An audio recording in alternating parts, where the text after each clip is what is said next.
എഴുതിയറിയിക്കാൻ കാര്യങ്ങൾ നൂറുണ്ട്.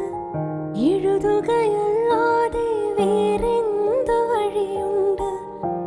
മിഴികൾ തൂകും കണ്ണു നീരതു കണ്ട് എൻ കരൾ വേദന കാണുവാനാരുണ്ട്?